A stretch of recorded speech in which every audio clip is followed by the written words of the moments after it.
Meaning of exchequer. Exchequer.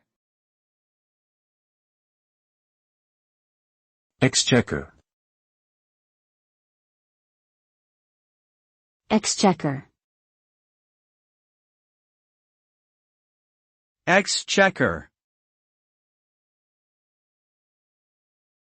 The term exchequer refers to the government's treasury or financial department. This institution is responsible for managing the state's revenue and expenses, collecting taxation, and maintaining financial records. Additionally, the exchequer oversees the country's banking system and plays a critical role in regulating fiscal policies.